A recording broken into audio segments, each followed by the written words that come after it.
গণঅভ্যুত্থানে ক্ষমতাচ্যুত সাবেক প্রধানমন্ত্রী শেখ হাসিনার একটি লকার জব্দ করেছে জাতীয় রাজস্ব বোর্ড এনবিআর এর গোয়েন্দারা। আজ সকালে লকারটি জব্দ করা হয়। এনবিআর এর কেন্দ্রীয় গোয়েন্দা সেল সিআইসির মহাপরিচালক আহসান হাবিব জানিয়েছেন, সাবেক প্রধানমন্ত্রী শেখ হাসিনার নামে পূবালী ব্যাংকের মতিঝিল শাখায় পাওয়া লকারটির নম্বর ১২৮। এর দুইটি চাবির একটি শেখ হাসিনার কাছে রয়েছে। এর বিস্তারিত পরে জানাবে এনবিআর। কি বুঝলেন ভাই? অনলি যেটাই চাই। মতিঝিল থেকে আরো জানাতে যোগ দিচ্ছেন মাসুম মিয়া, যাচ্ছি তার কাছে। মাসুম, এই যে লকারটি পাওয়া গেছে, এই লকারটিতে কি কি জিনিস পাওয়া গেছে, এরকম কোনো তথ্য আপনার কাছে আছে কিনা?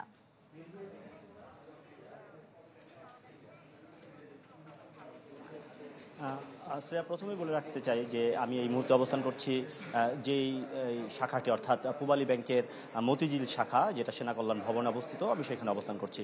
আমি সকালে এই যে কেন্দ্রীয় গোয়েন্দা সংস্থা এনবিআর এর তারা এসেছিল এবং তারা এটা একরকম সিস অথবা ডেটা নিয়ে গিয়েছে। আমি এখানকার যে বর্তমানে দায়িত্বপ্রাপ্ত ডেপুটি ম্যানেজিং ডাইরেক্টর মোহাম্মদ ইসা, তার সাথে কথা বলেছি। তিনি বিষয়টা নিশ্চিত করেছেন যে সংস্থার লোকরা সকালে এসেছিল এবং প্রয়োজনীয় তারা যে তথ্য এবং ডেটা সেগুলোই নিয়ে গেছে। আর এখানে এই লকারের আসলে খোলা হয়নি। খোলা না হলে আসলে এটা নিশ্চয়ই জানেন যে লকার খোলার বিষয়ে কিছু আইনি জটিলতা রয়েছে। সেই প্রক্রিয়া শেষে নিশ্চয়ই এই পদক্ষেপ যাবে। তার আগে আসলে বোঝার বা জানার সুযোগ হবে না যে কি পরিমাণ কি জিনিসপত্র অথবা কি ধরনের জিনিসপত্র এখানে রয়েছে।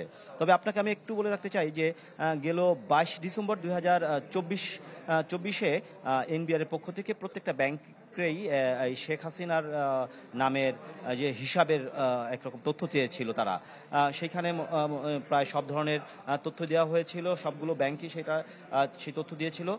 কিন্তু গতকালকে রাতেই আরেকটি চিঠি দেয় এই সংস্থাটি, গোয়েন্দা সংস্থাটি, প্রত্যেকটা ব্যাংকে যে সাবেক প্রধানমন্ত্রী শেখ হাসিনার লকারের কোনো সন্ধান চেয়ে তারা এই পত্রটি দেয়, যার ফলশ্রুতিতেই আজ সকালে এই সংস্থাটির যে দল, তারা এই শাখাটিতে আসে এবং এখানে এই লকারটির সন্ধান পায়। তবে এই ব্যাংক কর্তৃপক্ষ বলেছে যে দুদকে ইতিমধ্যেই এই লকারের বিষয়ে জানানো হয়েছিল বলে দাবি করেছিলেন এই ব্যাংকটির ডেপুটি ম্যানেজিং ডাইরেক্টর। আপনাকে আরেকটি তথ্য জানিয়ে রাখতে চাই, এই শাখাতেই কিন্তু প্রাক্তন প্রধানমন্ত্রী কিন্তু দুইটি হিসাব রয়েছে। একটি হচ্ছে তার নিজের নামে ডিপিএইচ করা, আরেকটি হচ্ছে যৌথ অ্যাকাউন্টে রয়েছে। তার ব্যক্তিগত যে অ্যাকাউন্ট সেটা হচ্ছে ১২ লাখ টাকা রয়েছে, আরেকটি তার যে যৌথ অ্যাকাউন্ট। মতিঝিল থেকে শেখ হাসিনার জব্দকৃত লকারের খবর জানাচ্ছিলেন সহকর্মী মাসুম।